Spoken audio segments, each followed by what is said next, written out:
Gandang araw mga kaibigan. Ah, Pag-usapan natin ngayon itong pahayag ni BP Sara tungkol sa huling habilin ni Tatay Digong kung sakali mang mamamatay siya sa Netherlands. Yung i-cremate daw. Nako, si BP Sara, ayaw pala niya ng cremation. Kaya, ano ba? Sino bang masusunod? I-cremate siya o... Basta ito, pakinggan natin. Nakakalungkot naman ito. Kaya lang, bilib ako dito kay BP Sara. Kahit malungkot yung topic, kaya lang tumatawa pa rin. Yung makita mo yung peace of mind niya, strength of character. Talagang napakalakas ang kanyang fighting spirit. Pakinggan natin siya. Tignan mo, nagbigay na siya ng kanyang mga huling habilin. Sabi niya, kung saan daw siya mamatay, doon daw siya i-cremate. Okay, so sabi niya, kung mamatay daw siya dito sa Netherlands, huwag na daw iuwi yung kanyang katawan sa Pilipinas. Ipa-cremate lang daw siya dito, yung ashes na lang daw yung iuwi. Yun yung kanyang, and then, sabi ko, i-discuss na lang natin sa susunod kasi hindi ako pro-cremation. Hindi ako pro-cremation. Sabi ko, ulitin natin. Nagbigay na siya ng kanyang mga huling habilin. Sabi niya, kung saan daw siya mamatay, doon daw siya i-cremate. Okay, so sabi niya, kung mamatay daw siya dito sa Netherlands, huwag na daw iuwi yung kanyang katawan sa Pilipinas. Ipa-cremate lang daw siya dito, yung ashes na lang daw yung iuwi. Yun yung kanyang, and then, sabi ko, i-discuss na lang natin sa susunod kasi hindi ako pro-cremation. Hindi ako pro-cremation. Sabi ko, ayos natin na muna. Yan, he's not in the mood. Siguro, nasa punto na, ganyan kasi ang buhay ng tao. Kung minsan, mataas yung fighting spirit mo, okay. Kasi nung huling nagsalita si Ma'am Elizabeth, he's okay man daw. Nagjo-joke pa ngayon. Nito ngayon, pagbisita ni BP Sara, he's not in the mood. Kaya yun, nagbigay ng huling habilin. Nakakalungkot naman. Nakakaiyak, di ba? But anyway, let's face it. Hindi natin malaman ang ating kinabukasan. Lalo na ang ating Tatay Digong dahil 80 years old na siya. Kung bawian na siya ng buhay, at yun nga ang kanyang huling habilin, i-cremate. Ngayon ko lang nalaman, ayaw ni BP Sara ang cremation. So, sino kaya ang masusunod? Pwede bang mag-usap-usap ang magkakapatid? At sino ang masusunod? Kung ako ang inyong tatanungin, mas gusto ko maiuwi. Nakunod ang dalangin ko, mabuhay pa si Tatay Digong. Dalangin ko, makauwi siya sa Pilipinas.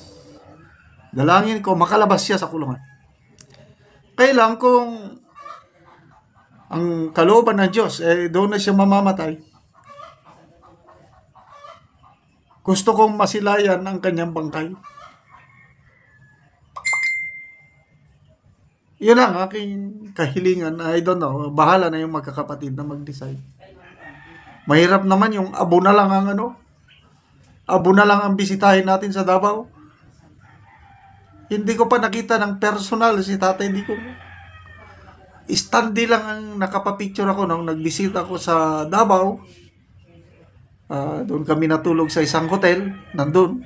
May standee siya doon. Doon, nagpa-picture kami. Yun lang. Yung bahay niya, yung greenhouse, yun, nakita ko, 2017. But personal, wala pa. Kaya dalangin ko sa Diyos na makakauwi si Tatay Digong ng buhay. How long that is it take? Kung ilang years? Sana bago magpresidente si BP Sara or pag presidente na si BP Sara, uuwi siya ng buhay.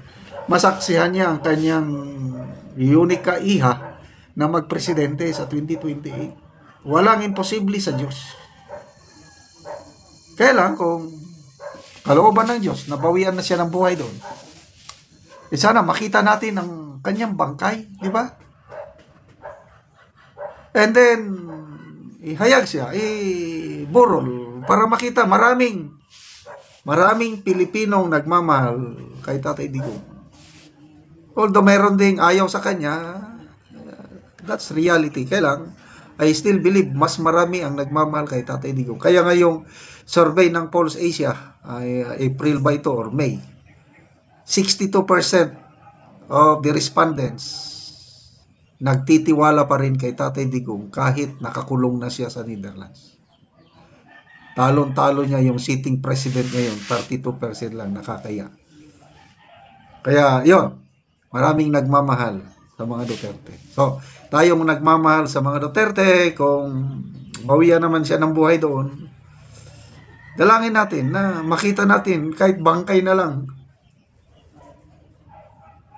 para naman tayo makapagpasalamat sa kanyang nabuhat na nagawa dito sa kanyang minamahal na bansang Pilipinas. Okay, so medyo malungkot. Ganyan talaga buhay. Lahat tayo darating dyan. At paghanda natin. Ako, ang dalangin ko, every morning, sabi ko, sa iyo ang buhay na itong Panginoon, hiram lang sa Diyos. Kung bawiin mo na, so be it. Handa na akong kunin mo ngayon, even today. Bakit? Handa ako dahil Bigay na siya ng kanyang mga huling habilin. Sabi niya, handang-handa ko kasi na-surrender ko na ang buhay ko sa Panginoon. Yung ABC, yung Ebanghelyo ng Panginoon, tinanggap ko na. Ano yung ABC? Accept that you are a sinner. Tinanggap ko, makasalanan ako.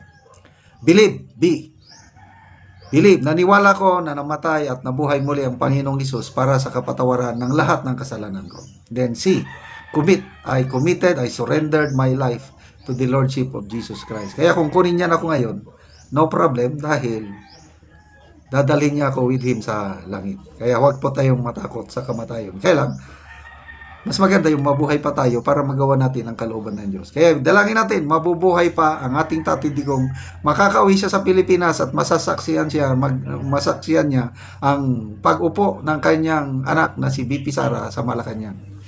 Okay,